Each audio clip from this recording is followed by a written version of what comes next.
everybody, it's Savannah here. Welcome to my channel, or welcome back, and welcome to Miracle May Day 18. Love how I'm trying to be all fancy with that, you know, type it in and stuff, or whatever you want to call that edit. You guys, bear with me.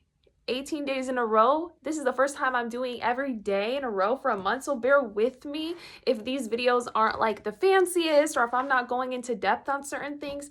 I will totally be doing more in-depth videos for you guys, I promise you. I'm just getting used to posting every day, so love y'all. Okay, today I'm gonna be reading Proverbs 31, y'all. Okay, why do I sound like I'm having a southern drawl over here talking about y'all this, y'all that?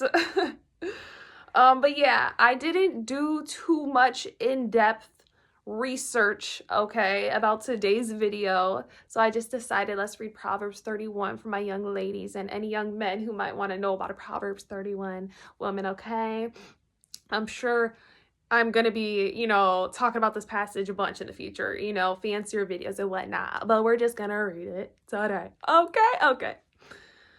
Okay, so I'm gonna be in the NIV version just because, you know, and let's just start from the very beginning. So it says, the sayings of King Lemuel, an inspired utterance his mother taught him.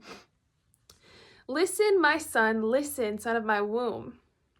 Listen, my son, the answers to my prayers. Do not spend your strength on women, your vigor on those who ruin kings. It is not for kings, Lemuel, it is not for kings to drink wine, nor for the rulers to crave beer, lest they drink and forget what has been decreed, and deprive all the oppressed of their rights. Let beer be for those who are perishing, wine for those who are in anguish. Let them drink and forget their poverty and remember their misery no more. Speak up for those who cannot speak for themselves, for the rights of all who are destitute. Speak up and judge fairly. Defend the rights of the poor and needy. So that was basically just, you know, her giving him advice on basically what he should be doing. And now she's going to talk about the wife of noble character. A wife of noble character who can find? She is worth far more than rubies. Her husband has full confidence in her and lacks nothing of value. She brings him good, not harm, all the days of her life. She selects wool and flax and works with eager hands. She is like the merchant ships, bringing her food from afar. She gets up while it is still night. She provides food for her family and portions for her female servants. She considers a field and buys it. Out of her earnings, she plants a vineyard. She sets about her work vigorously. Her arms are strong for her tasks.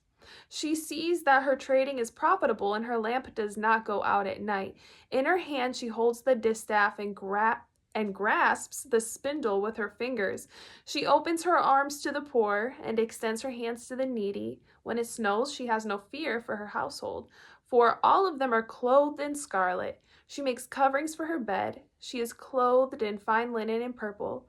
Her husband is respected at the city gate, where he takes a seat among the elders of the land. She makes linen garments and sells them, and supplies the merchants with sashes. She is clothed with strength and dignity. She can laugh at the days to come. She speaks with wisdom, and faithful instruction is on her tongue. She watches over the affairs of her household, and does not eat the bread of idleness. Her children arise and call her blessed, her husband also, and he praises her. Many women do noble things, but you surpass them all. Charm is deceptive and beauty is fleeting, but a woman who fears the Lord is to be praised. Honor her for all that her hands have done, and let her works bring her praise at the city gate. So let's dive a little deeper. Let's talk about this, guys. Okay, I guess let's just go section to section. So I might not go in order, but I'm just gonna, you know, say how it is. Okay, so she is worth far more than rubies, y'all. She's not just a trophy wife. Okay, her value is within her. Okay, she brings him good, not harm, all the days of her life. Talking about her husband, why would it mention this? What can a wife do? A wife can cause harm, okay? She may be small, but her words are powerful. And sadly, yes, there are abusive women out there too. So let's remember that. She gets up while it is still night. Oh, now that one though. Y'all might be on different work shifts. If you're waking up for a night shift, I don't know if that counts. I think basically, what it's saying is she's not like sleeping in, like crazy, like, you know what I mean? Like, she's not being lazy. She's not being lazy. Like, I don't know what else to say other than that. She's not being lazy, y'all. She's being smart with her money. She's investing her money. And when you invest into property, let me tell you right there, that is very, very much a great idea, okay? Because property, people always need a place to live, and investments are important. You can't really invest into a car, right? Because it depreciates. So when you invest your money into something that's going to make your money grow, that's a real investment. And so that's what she did. And she plants a vineyard. Okay, she doesn't just buy the land, she works the land. And she has multiple things going on. She's doing trading, she's doing sewing or knitting or whatever you want to call it, because they call it something else up in here. Talking about how her husband is respected at the city gate. And another thing, and this is probably the most important part, at least in my opinion, is when it says she is clothed with strength and dignity. She can laugh at the days to come. She speaks with wisdom, and faithful instruction is on her tongue. She watches over the affairs of her household and does not eat the bread of idleness. This talks a lot about her character, and charm is deceptive and beauty is fleeting, but a woman who fears the Lord is to be praised. So yes, you can look good, you can sound good. There could be, these different materialistic aspects to you, but at the end of the day, it says it's fleeting. It fades, but what doesn't fade is who you are on the inside and how you are praising God, which is what it says. But a woman who fears the Lord is to be praised. Honor her for all that her hands have done, and let her works bring her praise at the city gate. Okay, I'm trying to go to the city gate and try to see what's going on. You know what I'm saying? If y'all think I'm like cringy, go ahead and let me know. Be like, girl, I love your cringiness. And if you don't love it, hey, you know what? To each their own, y'all. To each their own. The Bible has quite a few verses that talk about a woman and how she should be rather than how she should look. What she should be like on the inside and how she worships God.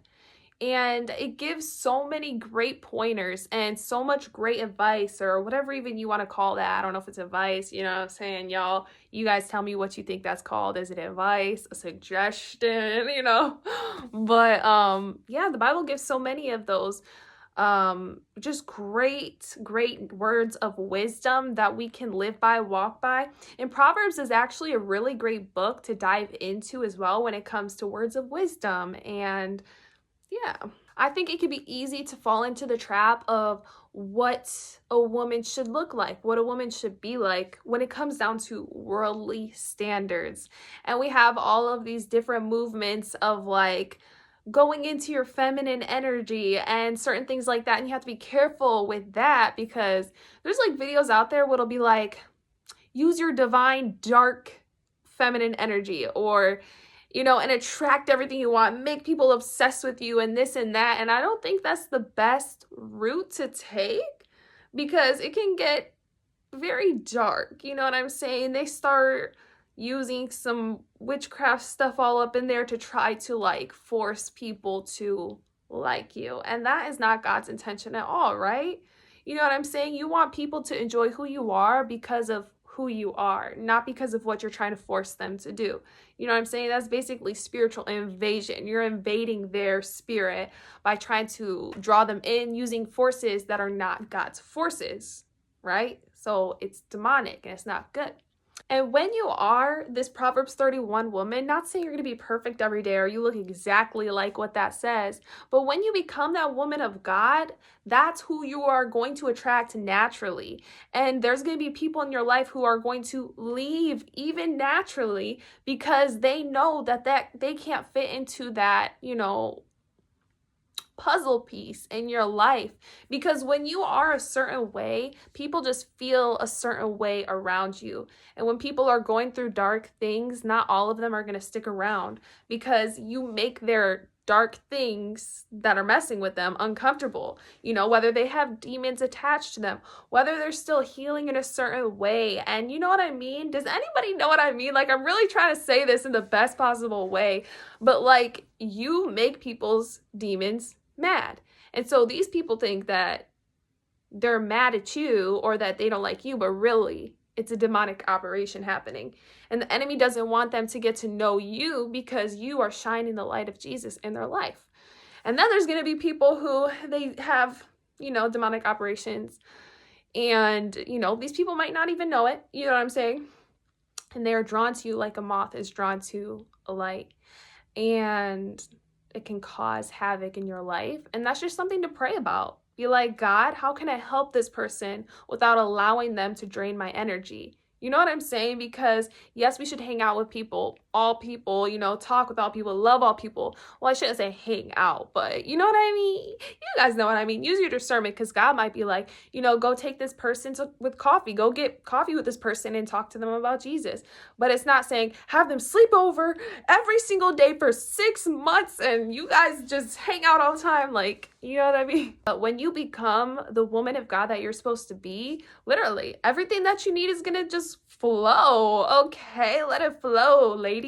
Not saying your life will be perfect, but just become who you're supposed to be and everything else will fall into order. Just like when you seek the kingdom of God first, everything else is going to come. And I know this technically isn't like part of the miracle thing, Miracle May, I know, guys, but that's okay, right? Because like I said, there's like 31 days in this month. So we're trying to get all the aspects, okay? We're trying to get all the aspects in alignment here, okay? It's not always gonna have the word miracle in there. But yeah, guys, that's it for today's video. I hope that you enjoyed it, and make sure to come back tomorrow. Go ahead and subscribe, hit the bell notification so that you know when I'm about to upload, and you can go ahead and comment any prayer requests that you have as always, and I will be getting in there and reading them and praying for y'all and all of that. And yeah, so that's it. I hope you have an amazing rest of your day or night whenever you're watching this, and I'll talk to you soon. Love you. Bye.